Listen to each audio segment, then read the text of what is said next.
বাংলাদেশে যে মেয়েটা না ঘরের বাইরে কাজ করছে তারাও কিন্তু খারাপ।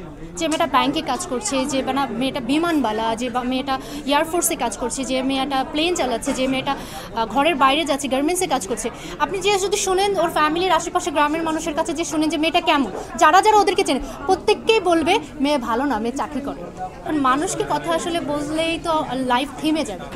আমার কথা হচ্ছে যে কেউ কখনো কারোর কথা শোনা যাবে না, কথা না শুনি আমরা। কারণ কি, জীবনটা আমাদের, পথ চলাটা আমাদের, স্ট্রাগল আমাদের, আমরা জানি আমরা অ্যাকচুয়ালি কী করছি। সো এইগুলো নিয়ে যদি কেউ সমালোচনা করে, কথা বলে, আমার কাছে মনে হয় যে এসবে কান না দেওয়াই ভালো। বর্তমানে হচ্ছে আমি আমার ফিটনেস নিয়ে বিজি আছি, বিভিন্ন ধরনের জায়গা থেকে শেখার চেষ্টা করছি নিউট্রিশন, হেলথ নিয়ে। সেই সাথে আপনারা হয়তো জানেন কিনা জানি না, আমি ব্রাইট ইউনিভার্সিটিতে পড়াশোনা করছি ডেভেলপমেন্ট স্টাডিজ নিয়ে, সেটাও আমার একটা ব্যস্ততার কারণ।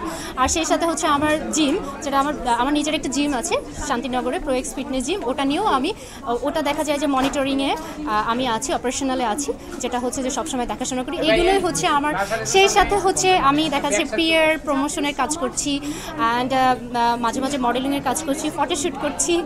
এই তো এইগুলো নিয়ে আমার এখন ব্যস্ততা চলছে। দেখেন, ওয়ার্কআউটের জন্য একটা কমফোর্টেবল ড্রেস আমরা অলওয়েজ রিকোয়ার করি, আমরা না, সবাই আর কি রিকোয়ার করে। এই জন্য ওই যে ড্রেসগুলো পরা হয় এগুলো হচ্ছে যাতে করে সে ওয়ার্কআউট করতে যেন অনেক বেশি কমফোর্টেবল হয়। আর এগুলো নিয়ে আসলে যারা সোশ্যাল মিডিয়াতে, আমি নিজেও ফটো আপলোড করি, এগুলো নিয়ে আসলে কথা বলে। এখন মানুষকে কথা আসলে বললেই তো লাইফ থেমে যাবে। আমার কথা হচ্ছে যে কেউ কখনো কারোর কথা শোনা যাবে না, কথা না শুনি আমরা। কারণ কি, জীবনটা আমাদের, পথ চলাটা আমাদের, স্ট্রাগল আমাদের, আমরা জানি আমরা অ্যাকচুয়ালি কী করছি। সো এইগুলো নিয়ে যদি কেউ সমালোচনা করে, কথা বলে, আমার কাছে মনে হয় যে এসবে কান না দেওয়াই ভালো। আর যারা বলতেছে তারা অ্যাকচুয়ালি কোন লেভেলের মানুষ, তারা অ্যাকচুয়ালি কোথা থেকে উঠে আসছে, তারা লাইফে ফ্রাস্ট্রেটেড, তারা লাইফে আনসাকসেসফুল, তারা লাইফে পড়াশোনা, আপব্রিঙ্গিং কিছুই পায়নি, এরাই এসে এই কথাগুলো বলছে। সো আপনার কাছে কি মনে হয় যে এই টাইপের মানুষের কথা অ্যাকচুয়ালি আমাদের শোনা উচিত? দ্যাটস ওয়াই আমার কাছে মনে হয় this is a very silly matter, আর এগুলো আসলে শোনা আসলে কোনো দরকারই নেই। এই জিম করতে যে কি প্রতিবন্ধকতার মধ্যে পড়েছিলেন, যে খাবার হোক, ড্রেস হোক, বা মেকআপ হোক, বা যেটাই হোক? ওয়ার্কআউটের প্লেসটা আসলে পার্টিকুলারলি একটা অর্গানাইজাররা করে থাকে, তারা আসলে ওই ধরনের এনভায়রনমেন্ট করেই রাখে। সো এইটা, এখানে কোনো ব্যারিয়ার থাকে না। সো এটা আসলে স্বাচ্ছন্দ্যভাবেই করা যায়, কারণ এটা তো আর এমন না যে আমি ওপেন প্লেসে করছি এই জন্য যে আমার ব্যারিয়ার হবে, রাস্তা থেকে মানুষ এসে বলছে এই তুমি জিম করছো কেন। একটা জিমটা হচ্ছে আমরা হচ্ছে একটা জায়গায় ইনডোরে করি। সো এখানে এসে আসলে কেউই আমাদেরকে আটকা দেয় না, বা এইটাতে আসলে কেউ বাধা দেয় না। এটা আসলে ওই জায়গাটা অ্যাকচুয়ালি সবাই ওইভাবে তৈরি করে রাখে, সেফলি সবাই ওয়ার্কআউট করতে পারে। নিজেকে এত ফিট করছেন, কি করার জন্য সামনে কি ইচ্ছা আছে? দেখেন, নিজেকে ফিট রাখছে দুইটা কারণে। একটা হচ্ছে অনেক দূর পর্যন্ত হচ্ছে এগিয়ে যাওয়া জীবনে। যদি আমি মেন্টালি অ্যান্ড ফিজিক্যালি ফিট থাকি, জিম করলে কিন্তু আপনি শুধুমাত্র শারীরিক দিক থেকে সুস্থ থাকবেন না, সেই সাথে কিন্তু আপনি মেন্টালিও ফিট থাকবেন। সো দুইটাই কিন্তু দরকার, লাইফে অনেক দূর যেতে হবে। সো সবারই যেতে হয়, কেউ হয়তো বা আস্তে আস্তে যায়, কেউ হয়তো বা অনেক স্পিডে যায়, বাট এই দুইটা কিন্তু লাইফের প্রত্যেকটা জায়গা দরকার। আপনি যদি ফিজিক্যালি ফিট না থাকেন, মেন্টালি যদি হ্যাপি না থাকেন, তাহলে কিন্তু আপনি কাজ করতে পারবেন না। সো এই জন্য হচ্ছে আমার কাছে মনে হয় যে দিস ইজ রিয়েলি ইম্পর্টেন্ট, যে এই জিনিসটা অ্যাকচুয়ালি আমাদেরকে অনেক বেশি এনার্জি, এবং যারা করে তাদের কাছ থেকেও যদি আপনারা কখনো ইন্টারভিউ নেন, তারাও সেম কথা বলবে যে আসলে এটা অনেক বেশি এনার্জি যোগায় আমাদেরকে, ফিটনেসটা, আর অনেক বেশি সামনের দিকে এগিয়ে যেতেও হেল্প করে আমাদের। কোন মাধ্যমে কাজ করার খুব ইচ্ছা আছে, বা সামনে করবেন?